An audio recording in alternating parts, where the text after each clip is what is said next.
Ayan oh. May nakita ko dito sa bulok na kahoy. Ayan, malaki to, puno na to. Kanina pa dati Mushroom sa loob, tumubo sa butas niya. Ayan oh.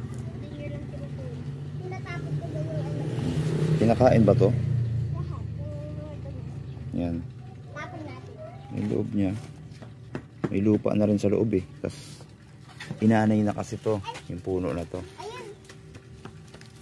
Bale, patay na rin siya. Ano?